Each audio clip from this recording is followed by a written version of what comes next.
Okay, YouTubers, this is going to be the first video I've done in quite a while. Last one I was working on that Hammerhead go-kart project. Still have that. Got the motor all together, got it running. The cam they sent me was actually the wrong cam. Couldn't get it to fire more than a couple of times. And after looking at the original cam and the new cam, I realized there were some differences. And it almost looks like the one they sent me was meant to run backwards. So that would explain why it wasn't working. But anyway, without further ado, I'm going to build a Predator. I bought it yesterday. Kid wanted 50 bucks, talked him down to 40. Said it sat outside, and then he went to start it, and it would not start up. So after meeting up with him and just asking him, what the motor came off of and a little more details about it, the story changed to, oh, well, I dropped a screw in it and I got it out, but now it's seized up. So that kind of changes things. Seized motor, that's one thing. You could go to spin the crankshaft back and forth, and all it would do would go clunk, clunk, clunk, clunk. So it sounded like there was a bolt in the cylinder. It actually turned out there wasn't a bolt in the cylinder, but there's all kinds of issues I found with it. The main thing stopping it was the ignition coil right here was hitting on the edges of the flywheel where the magnet goes. So that either came loose, as actually it was tight, so he probably messed with that, and it sucked up to the flywheel and it was prohibiting it from turning. One of the other major issues,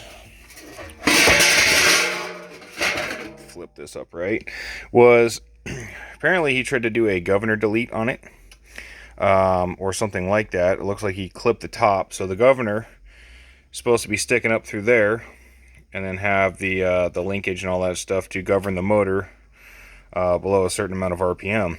If you've ever seen one of these before, you realize that this one's bent into a pretty odd shape. Reason being is he had left the gear and all the internal governor parts inside there, but he clipped this from the top, it dropped down, and it was sitting and hitting the connecting rod. So yeah, that's another problem. But the good news is it doesn't look like there's any cracks in the case. I've had it soaking in the ultrasonic parts cleaner there, and I've pulled the complete governor system out, removed that, the weights and the gear, all that good stuff.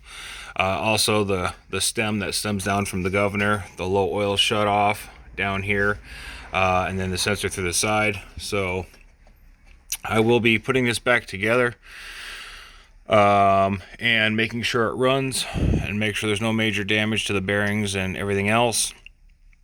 And from there on, I'm going to order some parts and see about doing some upgrades to it. Billet rod, maybe billet piston.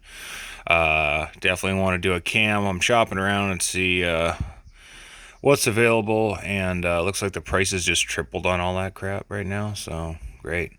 Anyway, so we'll bring you back for assembly, and this is just what we have coming up. So I've got that. I've got the head somewhere. It's pretty dirty, but there was actually no bolt inside of the combustion chamber like I originally thought there was. So it does have a little bit of factory cross hatching in there.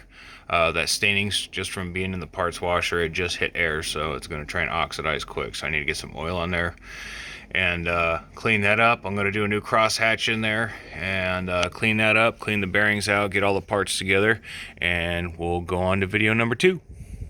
Thanks a lot. Like, share, and subscribe.